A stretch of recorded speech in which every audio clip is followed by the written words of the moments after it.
नमस्कार friends, hello, welcome to my channel wellness with doctor दीप्तिमाला।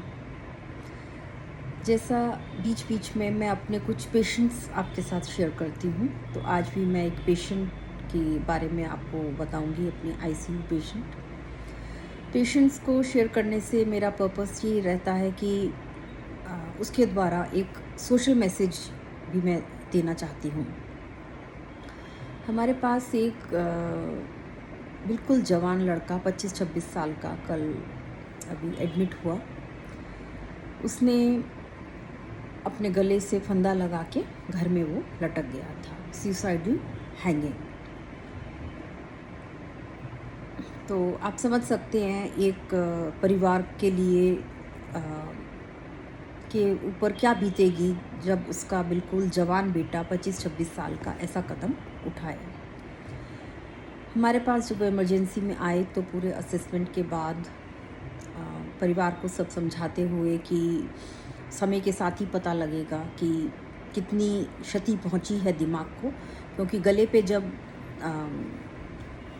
Compression होता है, दबता है, तो जो ऑक्सीजन सप्लाई है ब्रेन को वो रिड्यूस हो जाती है। तो उसमें ट्रीटमेंट का तरीका ये रहता है कि ऐसे पेशेंट को सांस के रास्ते नली डालकर कृत्रिम सांस वेंटिलेटर पर रखा जाता है और ऑक्सीजन शरीर में पहुंचाई जाती है, ताकि जो क्षति ब्रेन को ऑक्सीजन की कमी को हाइपोक्सिया कहते हैं, अगर वो फेज़ रिवर्सिबल है तो पेशेंट की रिकवरी पूरी भी हो जाती है और पेशेंट बिल्कुल कॉन्शियस और पूरे अच्छा हो जाता है।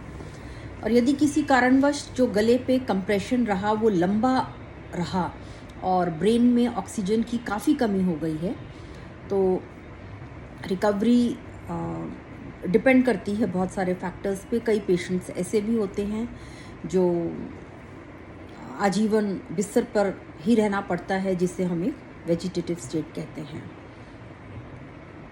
तो इसमें सबसे इम्पॉर्टेंट जब हम हिस्ट्री लेते हैं तो हम पूछते हैं कि सबसे पहले जब आपने देखा तो क्या हुआ। जैसे इस केस में फादर ने बताया कि मैंने जैसे ही देखा मैंने उसके पैरों को नीचे से सपोर्ट कर दिया। तो ये एक बहुत अक्लमंदी का काम है, क्योंकि अगर हम नीचे से जो पैर हवा में लटक रहे हैं उनको जितनी जल्दी सपोर्ट मिल जाएगा उतनी जल्दी जो नेक के ऊपर कंप्रेशन है वो कम हो जाएगा। दूसरी चीज़ हमने पूछी कि फंदा किससे लगाया था, दुपट्टे से। तो दुपट्टे से लगाने से ये अच्छा रहता है इस ऐसे केसेस में जो लाइगेचर है वो स्लिप हो जाता है, तो स्लिप होने से पार्शियल हैंगिंग होती है। पार्शियल हैंगिंग के केसेस में रिकवरी अच्छी बेहतर हो जाती है। तो वेंटिलेटर पर रखने के बाद और पूरा जो ब्रेन प्रोटेक्टिव एक ट्रीटमेंट का एक तरीका होता है वो करने के बाद वो यंग लड़का, जो बच्चा ही मैं कहूँगी, स्वस्थ हो गया है, होश में है, पूरी बात कर रहा है। तो वो हम डॉक्टर्स के लिए, परिवार के लिए, सबके लिए बहुत ही खुशी की बात है।